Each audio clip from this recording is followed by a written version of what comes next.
to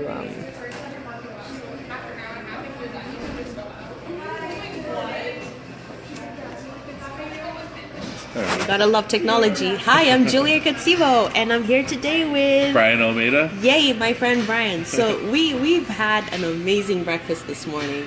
Brian and I, we met at 7 in the morning, and we've had a pretty interesting discussion that I thought we have to jump on Facebook Live and we need to talk. So thank you for joining us. I see we have people who joined from Kenya, from the States, and from Canada. So it's pretty cool like that. So Brian has an app that he's building, and we're going to talk a little bit about that in a bit. But what I'd like to talk about, Brian, is you have this ability to research your ideas. And what was the work behind you building this app? Like, I know you did your research and you brought in your expertise and your background. And why I'm asking this is because sometimes a lot of people will say, I want to start a business. And when you ask them, have you done the background work or what is it? They don't care. They're just like, I just want to start a business. And then they wonder why it crumbles a little bit later on, right? So we want to just talk on that because it has to do with building foundations. What do you think? So for me, a lot of it's trial and error. For what I was just talking with Julia about here is just starting. The key is to just start. So the key is to basically figure out what it is you want to do and then look at ways to start without having to put in a whole bunch of effort or without having to spend a whole lot of money, which is what a lot of people might do. It's really just about trial and error. So for me, with building my foundation, I just started doing the things that I would do when I had the company. So rather than waiting for everything to start, rather than waiting for the app to be released, rather than waiting, I started doing. I'd send out whether it was marketing material, letters to potential clients, and seeing if there was an interest there. Because if there isn't, then there'd be no point in me spending money on building an app, obviously. So like I said, trial and error, and really just starting is the key. Has been the key for me. Yeah, interesting, nice.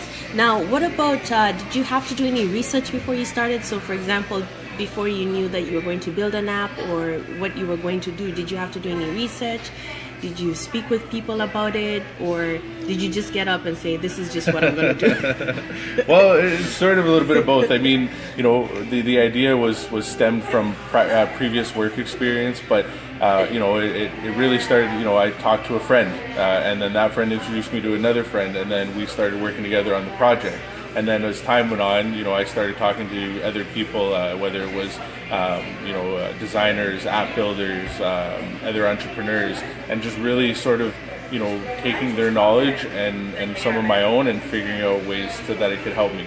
I would say leverage, basically, is the best way to put it. I started leveraging relationships, leveraging old relationships, new relationships, and figuring out, how they can help me in my process of starting my business. Okay, you brought up something really important, leveraging. Let's talk about leveraging. What does that mean to you, and how do you do that? And better yet, how do we do that? How do we leverage our networks or our contacts, or how do we do that? So it's for me, it's give and take in relationship building. So build a relationship first with people, show them how you can help them and how they can help you. So make it a mutual benefit for everybody, and then again, leverage it. So I used to go to George Brown College, for example. So I reached out to an old professor that I talked about entrepreneurship. He knew that I had sort of tried a couple of different business ideas, and I said, here's my new business idea, and from there it led me to another person and then another person, and now I'm leveraging that relationship with the college to help me with my business. So again, it's really just finding those people and then finding ways to help each other so that it's not just a one-sided sort of deal and you don't feel used, and then leveraging that relationship as much as you can. Nice. You're not shy about approaching people, eh? Not at all. Networking. Yeah, why? Is that you, or is that something that we can all develop, and how can we do that? I mean, it's partially me. I mean, my mother told me that when I was 2 years old, I used to walk up to random people in the mall and ask them to come to my birthday. So, I mean, networking and talking to people has always been, just something I do. But, I think it's something that anybody can do. I mean, the more you network, the more you put yourself out there, the more opportunities that are going to come, the more people you're going to meet. I wrote an article on this on LinkedIn months ago about, always be networking.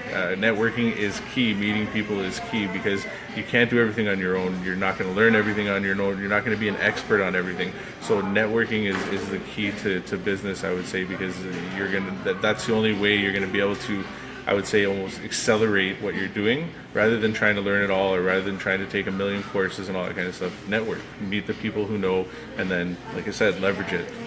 Okay. And when we're meeting networking, is it just specifically going to places where there are a lot of people who are gathered, or is it the one-on-ones? And if you have a job, how the heck do you network? So I think it depends on your comfort level, I would say. Some people are more comfortable one-on-one, some people are more comfortable in groups. So find your comfort zone in that area, find out what works for you, and then do that. And then, every once in a while, come out of your comfort zone.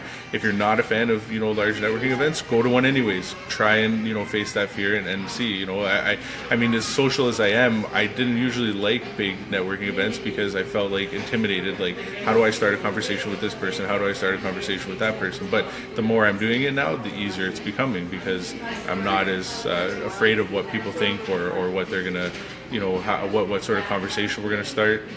So it becomes almost like something that you weren't comfortable with, you now are. So again, it's really just figuring out what works for you, doing that, and then still trying to do more. Yeah, well, this is the man who knows. If anybody's on LinkedIn, all you need to do is just start typing the first 3 letters of his name and it'll pop out. He's huge. You're huge on LinkedIn, just really influential in that space and keeping on moving with that, which is so incredible. I like the fact that you work with people one-on-one, and right now he's doing it, he's not charging nothing, guys. He's just giving, and helping people get out of their comfort zone so that they can do more. So for example, you're helping people get on video more, you're helping people just really push their stories out there more, and I think that's all about community building, right? No, for sure. For me, that's how it started with LinkedIn. It especially was trying to build a community and trying to provide benefit as well as like again, I talked about it a few minutes ago, is that mutual benefit for both parties. So, I'd reach out to people and I wouldn't just ask them for help, or I'd offer help most of the times off the bat, and then they'd come back doing the same offer, and then we'd find ways to work together, or ways that we could help each other out. And that, again, it was relationship building, it was community building, and that's how it started on LinkedIn. It also started with me sort of going after the things that I want to do and chasing my dreams. And that's my tagline, as Julia said. If you're looking for me on LinkedIn, look for the guy whose tagline is literally a dream chaser, because that's what I am. And that's what I'm trying to help more people realize, is that, we can all chase our dreams. It doesn't have to be some big grandiose, let's quit my job and start everything tomorrow. You just sort of have to start figuring out what those passions are, what those things that bring you purpose and those things that bring you meaning, and then figure out a way to tie them into your life and start going after them. And that's sort of what's worked for me in a sort of brief overview of how things have worked out. Yeah, definitely. And I see how it also has made you a great salesperson. Sales is your thing, right? Yeah. Tell us about this app. So essentially, my company is building an app that's going to incentivize people to report issues. When I say issues, we're starting with things like signage and lighting. So signage and lighting that isn't working on retail buildings. But where we can go with this, we've looked at a lot of different industries. The app's going to be called Find and Fix. So pretty simple. You find the problem, we figure out a way to get it fixed. That's pretty much where we're at. I'll have more information coming soon and more details coming soon. By the end of this month, we should be releasing on the App Store. So we're excited. That's really exciting, and that means job opportunities, right? yeah, for sure. Once for our users, like I said, because they're going to be incentivized, we're trying to give a way for people to make a little bit of an alternative income, another source of income. But then, obviously, as the company grows, there'll be opportunities for bringing on more people and staff and stuff. So yeah, definitely. So for the users, we're looking at what, college students? Yeah, college university students is where we figure the initial user demographic will come from. They love using apps, they love technology, they like making money, and this will allow them to do that. And then, eventually, hopefully it'll be more than that. Whether it's single parents who need a little bit of a source of income and can't go out and get a regular job, or maybe it's newcomers to the country, whatever it might be. But originally, we want to start with college university students. Okay, that's really important. So as soon as the app is out, and I have a way. I'll share this with you so that if you're looking for extra income, if you're looking to make money, you know how to use a phone, you know how to take great pictures. That's all you have to do is you find a problem. So if you notice that you're going by a retail store and it's a major retail store, like Loblaws, and the sign is not working, take that picture, use the app, send it, and Brian's company will fix it. So all you do is you take that picture. So this is a great income generating. I love businesses like these. It costs you nothing. Just take an hour out of your day. He's not paying me to say this. I just really love the idea. And the fact that contractors too, if you're looking for work and you're a contractor, this is one of the best ways just to really just get in touch with Brian, because the opportunities are going to be huge. And you're using your contacts. I mean, you've got contacts, you've got a huge network that you're going to be tapping into. Yeah. So this is going to be very exciting to see. No, definitely. We've been lucky. Well, I've been lucky to build good relationships in the past. Again, I keep bringing that up, building relationships where I've managed to already start talking to a lot of large national accounts, people like banks, large national retailers. And so I've been able to build those relationships in the past to the point where now they trust me, they know me, and even though I'm a startup, and most startups, that's their struggle, is like, how do I get this big company to look at me because I'm a startup and we don't really have any proof or whatever. With me, it was they like me first, and so we're willing to deal with me, and then my service and my product just becomes that thing of, well, we like him, so we probably are going to like what he has to offer. And so that's why I say relationship building is key. If it wasn't for that, I'd be starting, from the bottom like everybody else. But I've been lucky enough to be able to, like I said, get in with some large accounts and everything. So yeah. Okay, so the key here is relationship building. And speaking about that, tell us about LinkedIn Local and LinkedIn Local Brampton. So again, as Julia said, LinkedIn is sort of where I'm at. So I got involved with a group of people who are producing these events. It's a global movement. There's over 100 cities that are already doing these events. They're called LinkedIn Local. All we're trying to do is take your online relationships offline. So take your LinkedIn connections that you already have, bring them offline somewhere, and build that relationship further than what you have already online. It's a great opportunity for people that aren't necessarily comfortable networking. So me, again, as we said earlier, I'm not a shy guy. I have no problem talking to people, but not everybody's like that. These events take that comfort or that uncomfortable situation and make it a little more comfortable, because you have familiar faces, you might already know some people, and there's no agenda. That's the biggest thing. So a lot of networking events are industry specific, or there might be a sales sort of pitch to them. These have no agenda. It's come out, build your community, talk to people in your community, get to know people that are around you, and from there, who knows? I've had business opportunities come of it. I've met people like Julia because of it. So it's just a great way to just meet people, and then from there, because you have LinkedIn, you can connect further outside of the event and figure out ways, again, to help each other and work together, and attend these events regularly. So yeah, so we have right now, like Julia said, we have Brampton coming up. We also have Hamilton coming up in February, Etobicoke coming out by the end of this month, London probably sometime in end of January, early February. George Brown College is going to be holding their event, McMaster University. Oh my gosh. This is going to be, you're going to see a lot of this throughout Ontario, and then hopefully going to help with some more Canadian expansion. And like I said, globally, we're at over 100 cities. You can go to the website Linked Locally, so linkedlocally.com, and you can see a map of all the different events, all the different places in the world that this is being held. It's like I said, it's a pretty crazy movement, and it's only growing by the day. Yeah, it is. It's pretty awesome. So we know each other from a mutual contact, Manu, who was the keynote speaker at last year's conference, the Bold Action 2017. And again, it's LinkedIn, and a lot of my relationships have come from LinkedIn, and also I love Facebook, and I love cultivating professional relationships out of Facebook. For me, I think the thing that I would say is sometimes we use the excuse of, a lot of people will say to me, okay, but where am I going to find people to talk to?